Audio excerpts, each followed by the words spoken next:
Story 1. I've been a dog trainer for about 8 years now, and I specialize in helping rescue dogs overcome behavioral issues before they get adopted. It's not always easy work, but seeing a scared or aggressive dog learn to trust again makes every challenge worth it. The city gave me a special permit to use the community dog park after hours for training sessions with the more difficult cases. This arrangement worked perfectly for everyone until she moved in. About 3 months ago, a middle-aged woman bought the house directly across from Maple Street Dog Park. The house had been empty for almost a year, so we were all curious about the new neighbor. The dog park had been there for over 15 years, and everyone in the neighborhood either loved it or at least tolerated it. Most people actually moved to this area specifically because of the park. The trouble started on her second day. I was working with a German Shepherd mix who had severe anxiety around other dogs. We were making real progress when this woman came storming across the street. She was wearing a pristine white tracksuit and had her hair pulled back so tight it looked painful. "Karen, excuse me. You need to stop this noise immediately." "Me, I'm sorry. What noise?" "Karen, the barking. It's absolutely unacceptable. I moved here for peace and quiet." I looked around confused. The dog I was working with hadn't even barked once during our session. There were maybe 3 other dogs in the park, and they were all playing quietly. "Ma'am, this is a designated dog park. Dogs are allowed to be here and make some noise during normal hours." "Karen, well, I don't care what it's designated as. I have rights as a homeowner." She stomped off without another word. I figured it was just new neighbor jitters, and she'd settle in eventually. Boy, was I wrong. Over the next few weeks, things escalated quickly. Other dog owners started telling me about strange encounters with her. She would lean over her fence and scream at people walking their dogs on the sidewalk. She installed security cameras pointing directly at the park, which made everyone uncomfortable. But the real problem started when she began filing noise complaints. The first officer who showed up was Officer Martinez. He's a regular at the park with his own golden retriever, so he knew the situation well. "Officer Martinez, someone called in a noise complaint about excessive barking at 2 p.m. on a Tuesday." "Me, that's impossible. The park is almost empty during weekday afternoons." "Officer Martinez, I know. I drive by here every day on patrol. This is the 4th complaint this week from the same address." That's when I realized she was trying to get the park shut down through sheer persistence. But her next move was what really pushed everyone over the edge. I arrived at the park one morning to find several dogs acting strangely. They were sneezing, shaking their heads, and seemed generally distressed. It didn't take long to figure out why. The entire fence line along her property smelled strongly of vinegar. An older man with a beagle was washing his dog's face with a water bottle. "Dog owner, she's been spraying them through the fence." My poor buddy got a face full of it when he went to sniff near the fence line. I was furious. Spraying vinegar at dogs isn't just cruel, it can actually cause chemical burns if it gets in their eyes or nose. I immediately called animal control and the police. When the animal control officer arrived, Karen actually came out to defend her actions. "Animal control officer, ma'am, you can't spray substances at animals that don't belong to you. That's considered animal cruelty." "Karen, they're trespassing on my property. I have every right to defend myself." "Animal control officer, the dogs are on the other side of a fence, in a designated park area. They're not on your property." "Karen, well, they're still making noise and disturbing my peace." She got a warning that day, but I could tell she wasn't done. The real shock came the following week when I arrived for my evening training session. Someone had posted official-looking signs all around the park entrance. They read, "Dogs Ban City Mandate," in big red letters. They looked professional, complete with fake city seals and everything.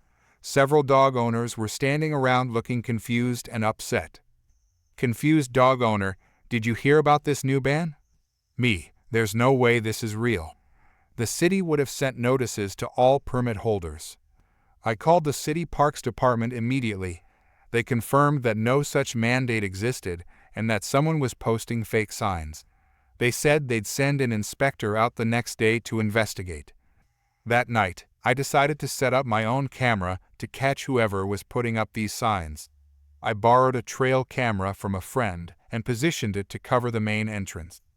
Sure enough, around midnight, I caught her red-handed sneaking around the park with a stack of fake signs and a staple gun. The next afternoon, the city inspector arrived. He was a serious-looking man in his 50s with an official clipboard and badge. He started photographing the fake signs and taking notes when Karen came marching over. Karen, finally, someone with authority.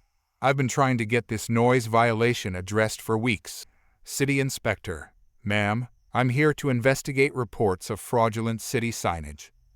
Karen, oh, those signs? Yes, I posted those on behalf of the city. I'm working with the mayor's office to resolve this situation. The inspector stopped writing and looked up at her with raised eyebrows. City inspector, you're claiming to be working with the city. Karen, that's right. I'm a consultant for municipal noise ordinances. I couldn't believe what I was hearing. She was actually claiming to be a city employee. I quickly pulled out my phone and started recording. City inspector, what's your employee ID number? Karen, well, I don't have my badge with me today, but I can assure you I have full authority to post those signs. City inspector, ma'am, I need to see some identification. Impersonating a city official is a serious crime. That's when she realized she'd made a huge mistake. Her face went completely white, and she started backpedaling. Karen, well, I'm not technically an employee yet, but I spoke with someone on the phone who said I could handle this. City inspector, what's the name of this person you spoke with? Karen, I don't remember exactly. The inspector was now writing furiously in his notepad. He asked for her identification and took photos of all the fake signs. Within an hour, a police officer arrived to take her statement. The whole thing unraveled quickly after that. The city pressed charges for impersonating a government official and vandalism for the fake signs. She was also cited for animal cruelty for the vinegar spraying incidents. The judge was not amused by her antics. During the court hearing, she tried to argue that she was just trying to protect her property values. The judge pointed out that she had knowingly moved across from a well-established dog park and then tried to shut it down through fraud and intimidation. The final ruling was beautiful. She was fined $1,500, ordered to pay for the removal and replacement of all damaged signage, and permanently banned from entering the dog park property. She was also required to take down her security cameras that were pointed at the park, as they violated privacy laws. But the best part came a month later. Apparently, all the legal trouble and neighborhood drama was too much for her to handle. She put her house up for sale and moved away. The listing specifically mentioned the close proximity to Community Dog Park as a selling point. The new neighbors who moved in are a lovely retired couple with 2 rescue Labradors. They actually volunteered to help with some of my training sessions, and their dogs get along great with all the rescue cases I work with. Sometimes I walk by the fence line where she used to spray vinegar and smile. The dogs don't even remember the trouble she caused. They're just happy to have a safe place to play and learn, and that's exactly how it should be. Story 2. I work as a travel nurse, which means I'm constantly moving from one assignment to another. It's not the most stable lifestyle, but I love the work and the chance to help people in different communities. 3 months ago, I landed a 6-week assignment at a hospital about 4 hours from my home base. I rent a small house in a quiet neighborhood when I'm not traveling, and I've lived there for about 2 years now. My neighbor across the street is something else.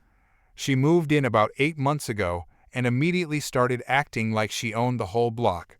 She's constantly complaining about everything from lawn maintenance to where people park their cars.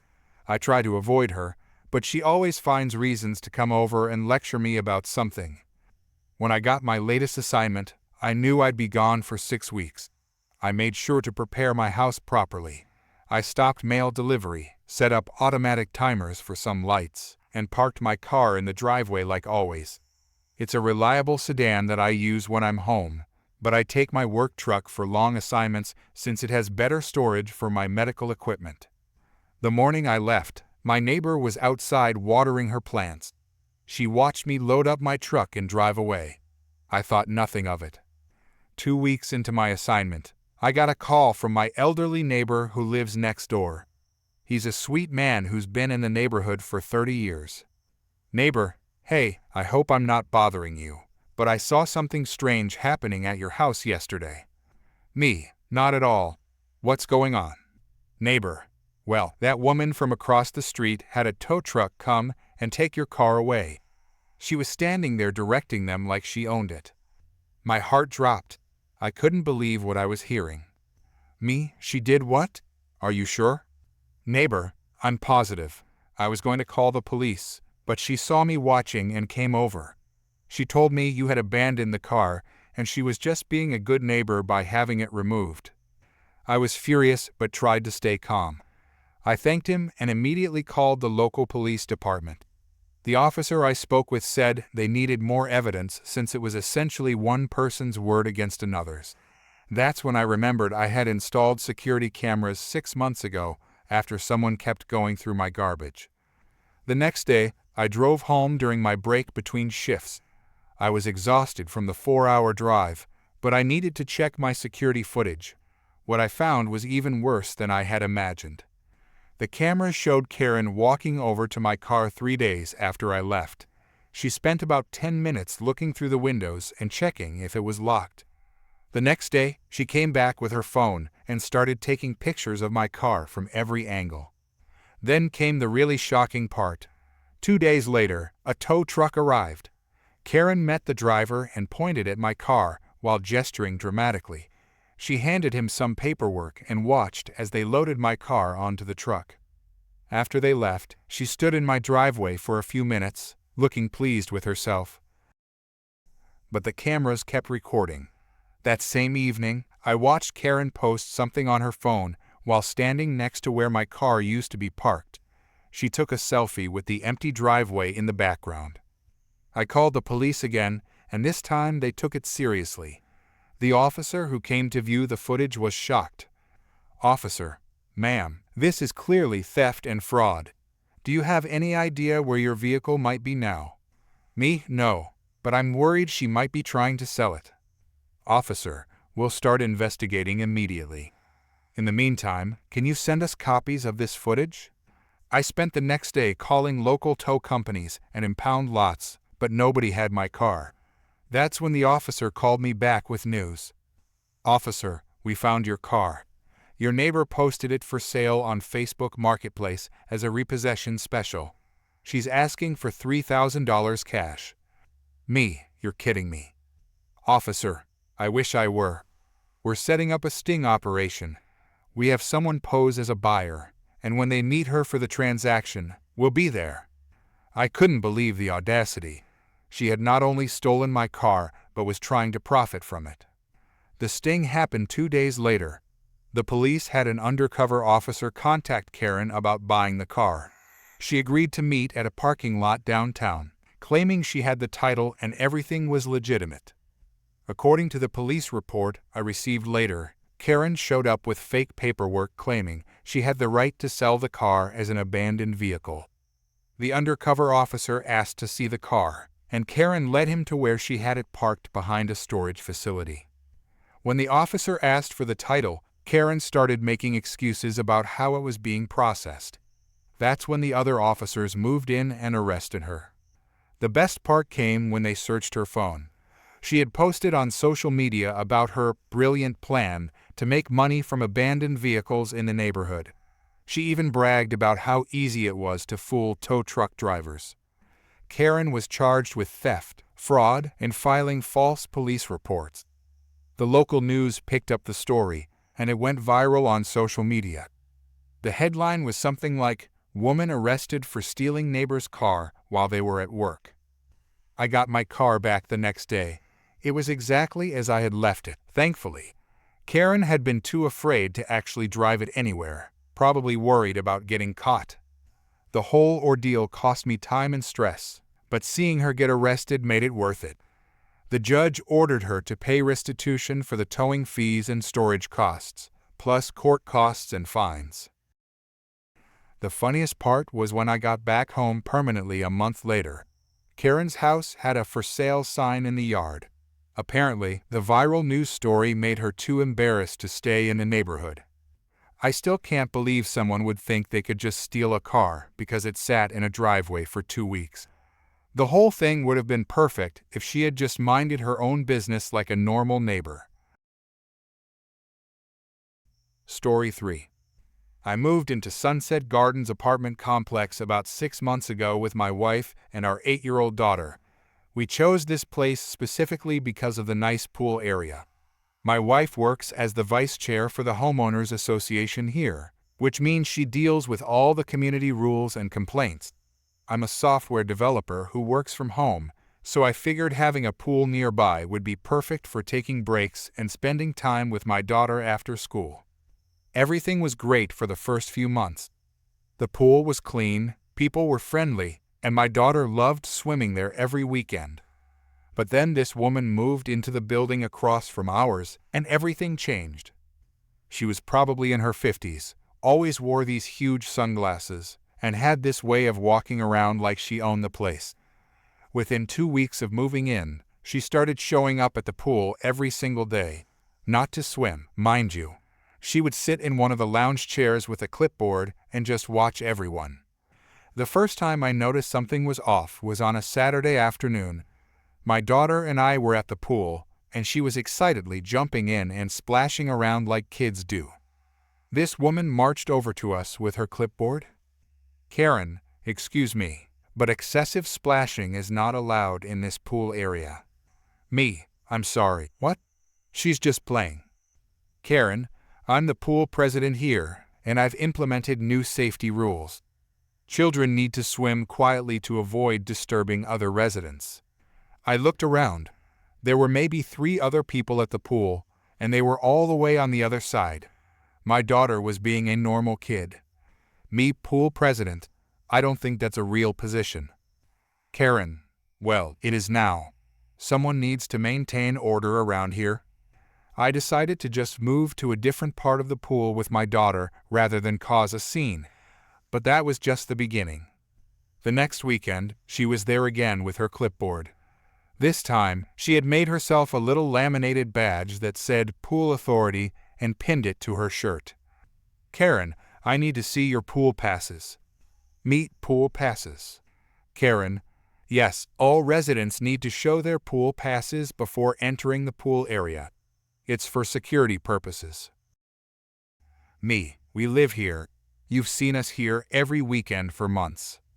Karen, rules are rules. No pass, no pool access. My daughter was already in her swimsuit and excited to swim. I didn't want to disappoint her over this nonsense. Me, where exactly do we get these pool passes? Karen, you need to apply through me. I'll need to see your lease agreement, 2 forms of ID, and a $50 processing fee. Me, $50? That's ridiculous. Karen, that's the fee. Take it or leave it. I ended up leaving that day because I wasn't about to pay this woman money for fake pool passes. My daughter was upset, and I had to promise we'd come back another time. But it got worse. The following weekend, she had stationed herself right at the pool gate with a measuring tape. Karen, I need to inspect your swimwear.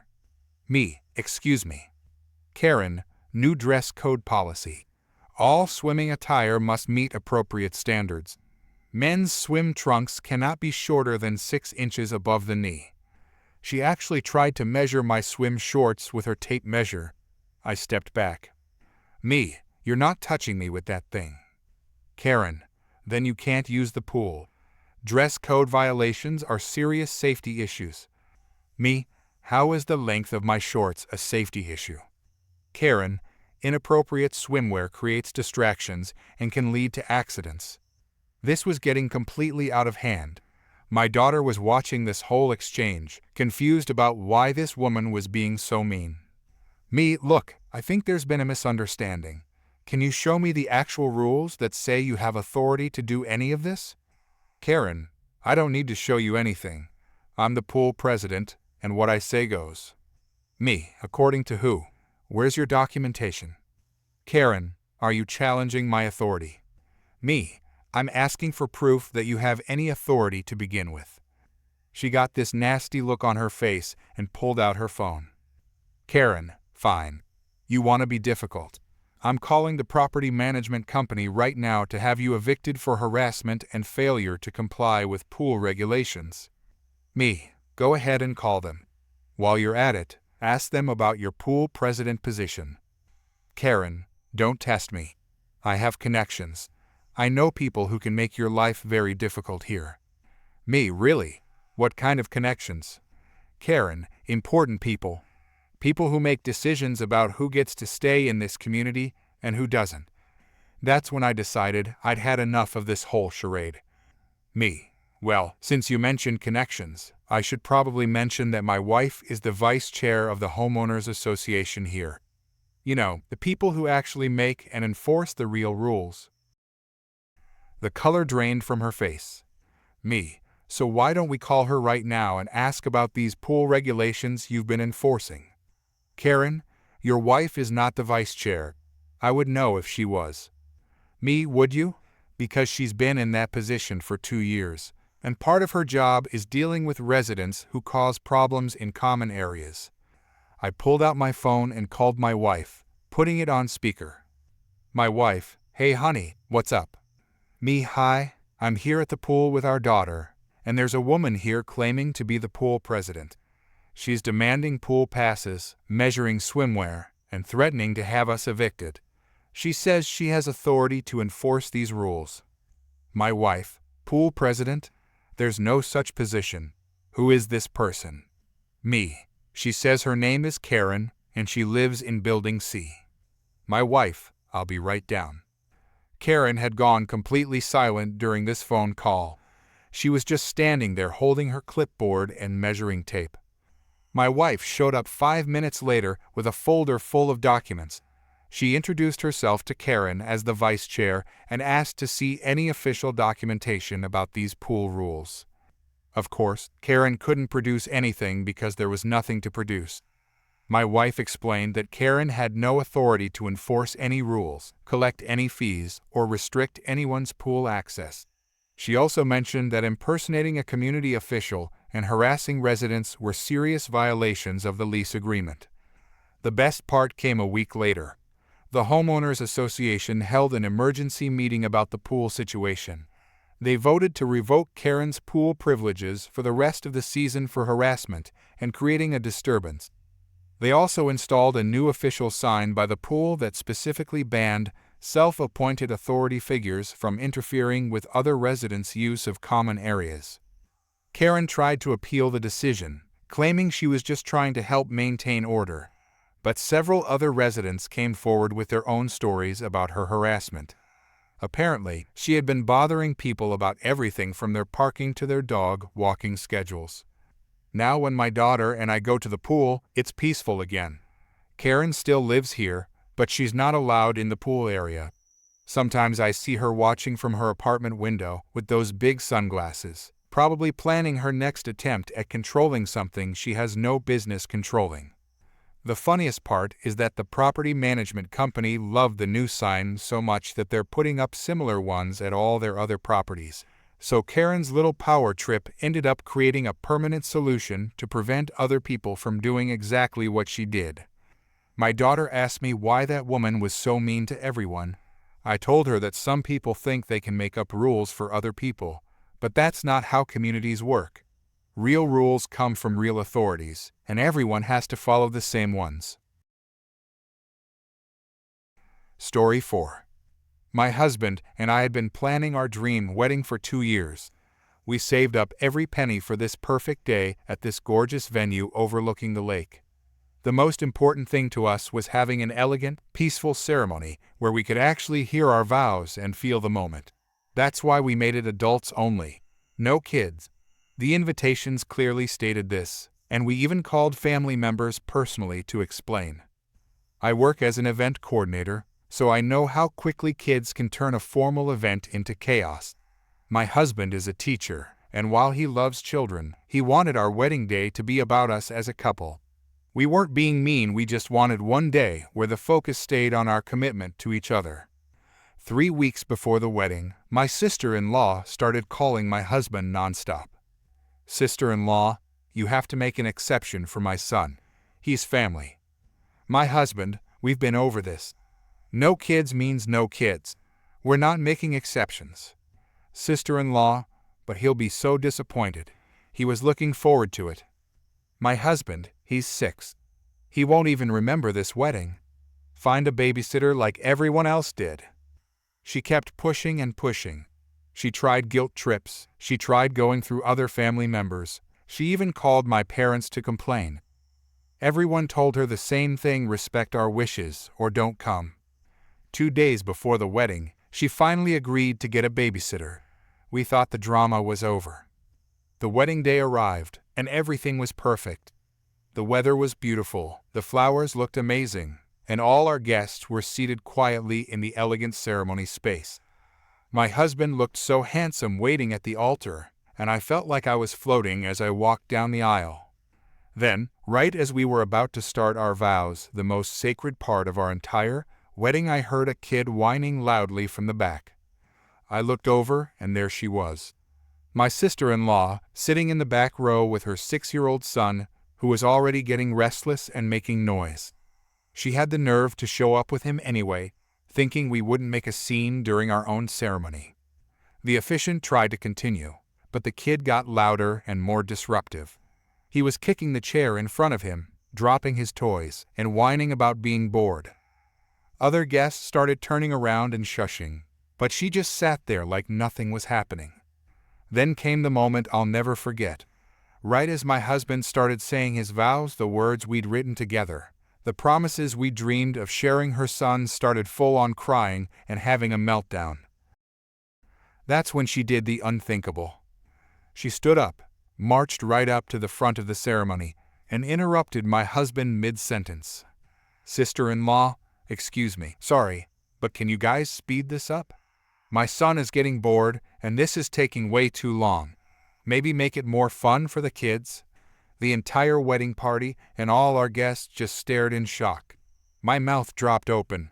My husband looked like he couldn't believe what he was hearing. "My husband, there aren't supposed to be any kids here. You knew that." "Sister-in-law, well, he's here now, so you need to accommodate him. Just make it quicker and more entertaining." She actually stood there, in the middle of our wedding ceremony, demanding we change our vows to entertain her kid. The kid was still crying behind her, and she was acting like we were the problem. Our wedding planner immediately stepped in. "Wedding planner, ma'am, you need to return to your seat or step outside with your child." "Sister-in-law, I'm not going anywhere. This is my brother's wedding, and I have every right to be here." "Wedding planner, not with a child." This was clearly communicated as an adults-only event. "Sister-in-law, that's discrimination against families with children. You can't kick me out." The whole thing was becoming a bigger scene. Our beautiful, peaceful ceremony had turned into a circus, and she was loving the attention. Other guests were getting upset. My parents looked mortified, and I was about to cry. That's when my husband's cousin stepped forward. He's a police officer, and he was not having any of this nonsense. "Cousin, ma'am, you were asked to leave. This is private property, and you're disrupting a private event. You have 2 choices: leave voluntarily or be escorted out for trespassing." "Sister-in-law, you can't arrest me. This is family." "Cousin, actually, I can and I will if you don't leave right now. You're trespassing and disturbing the peace." She finally realized he was serious.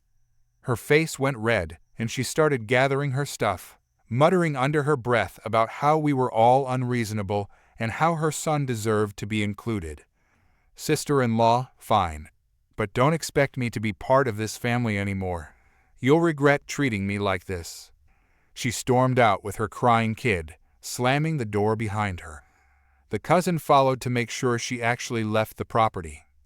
We took a 5-minute break to collect ourselves, and then had the most beautiful ceremony ever. Without the disruption, we could actually hear each other's vows, and there wasn't a dry eye in the house. Our guests were so supportive and kept telling us how well we handled the situation. Here's the best part though. Our videographer caught the whole thing on film. When we saw the footage later, we couldn't believe how ridiculous she looked, storming up to interrupt our vows and demanding we entertain her kid. My husband jokingly suggested we should post it online with a funny title. I was hesitant at first, but then I realized people needed to see this level of entitlement. We posted it with the title, "Karen hijacks our vows for her bored kid," and it exploded. Within a week, it had over 3 million views. The comments were incredible, thousands of people sharing their own entitled family stories and praising us for standing our ground. Some people even said it helped them realize they needed to set boundaries with their own difficult relatives. The sister-in-law found out about the video and called us screaming about how we'd embarrassed her. She demanded we take it down and threatened to sue us for defamation. My husband, the truth isn't defamation. You embarrassed yourself.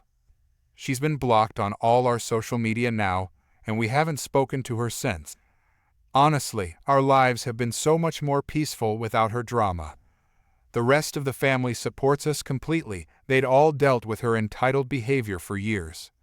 The wedding video money actually helped pay for our honeymoon. So in a weird way, her tantrum ended up being a gift. We got our dream wedding, went viral for all the right reasons, and learned exactly who we can count on in our family. Sometimes I still can't believe someone would interrupt wedding vows to demand entertainment for a kid who wasn't even supposed to be there. But I'm glad it happened now. We have the most unforgettable wedding story ever, and 3 million people know exactly what kind of person she really is. Story 5. I work as a server at a mid-scale restaurant downtown. It's nothing fancy, but we get decent crowds and the tips are good enough to help me pay for college. I've been there for about 2 years now, and I thought I'd seen every type of difficult customer. Boy, was I wrong. Last month, I had my shift on a busy Saturday night. The place was packed, and we were running a bit behind on orders. That's when this woman walks in with her family. Looked like a birthday celebration with about 8 people total. They got seated in my section, which was already pretty full. Right away, I could tell this woman was going to be trouble. She had that look in her eyes and the way she surveyed the restaurant like she owned the place. But I put on my best customer service smile and walked over to their table. Good evening, everyone. Welcome to our restaurant. Can I start you off with some drinks? The woman immediately held up her hand to stop me. Karen, wait, before we order anything, I need to tell you something very important. I have a severe, life-threatening allergy to nuts. Any kind of nuts. If even a trace amount gets near my food, I could die. She said this so dramatically that half the restaurant probably heard her. The rest of her family looked a bit embarrassed, but I took it seriously. Food allergies are no joke in our business. Of course, I completely understand. I'll make sure to inform the kitchen immediately and will take all necessary precautions. Karen, good. Because if anything happens to me, I will sue this place for everything it's worth. I went straight to the kitchen and told our head chef about the severe nut allergy. He nodded and said they'd use separate cutting boards, utensils, and prep areas for her meal. This is standard procedure for us, but it does slow things down because everything has to be extra careful. When I came back to take their orders, the woman ordered our salmon special. I double-checked with her about the allergy again and assured her we'd take every precaution. About 30 minutes later, I brought out everyone's meals. The family seemed happy with their food, but before I could even set down the woman's plate, she started yelling. Karen, this is completely wrong. I can smell nuts on this. Are you trying to kill me? I looked at the plate. It was exactly what she ordered: grilled salmon with rice and vegetables. Our chef had been extra careful with it. Ma'am, I can assure you this was prepared in a completely nut-free environment. Our chef took special care. Karen, I don't care what your chef did. I can tell there are nuts in this. Take it back right now." The whole restaurant was staring at us now. Her family looked mortified. I apologized and took the plate back to the kitchen. The chef was confused because he'd been so careful, but he made her a completely new meal from scratch. 20 minutes later, I brought out her second meal. This time, it was plain grilled chicken with steamed broccoli, about as simple and nut-free as you can get. "Karen, this is still wrong. I can smell the contamination. Your kitchen is obviously not taking my allergies seriously." At this point, I was getting frustrated, but I kept my professional demeanor. "I'm very sorry. Let me get my manager." My manager came over and listened to her complaints. She demanded that not only should her meal be comped, but the entire table's meal should be free because of the trauma she'd experienced. My manager, trying to keep the peace, agreed to comp her meal and gave them a discount on the rest. The family finished their dinner and seemed to be wrapping up. I thought the nightmare was over, but then I saw something that made my blood boil. Our restaurant has a dessert cart that goes around to tables. I was helping another table when I noticed the woman had flagged down our dessert server. I watched in disbelief as she pointed to something on the cart. "Dessert server, this is our famous peanut butter chocolate cake. It's one of our most popular desserts." "Karen, that looks delicious. I'll take a slice." I couldn't believe what I was hearing. I watched as the dessert server cut her a generous slice of cake that was literally covered in chopped peanuts and had peanut butter frosting. "Karen, this is amazing. The peanut butter is so rich." She ate the entire slice, licking her fork clean and even asking for a second piece. I was so angry I could barely think straight. This woman had caused chaos in our kitchen, made our chef remake meals twice, got her food comped, and now she was eating peanut butter cake like nothing happened.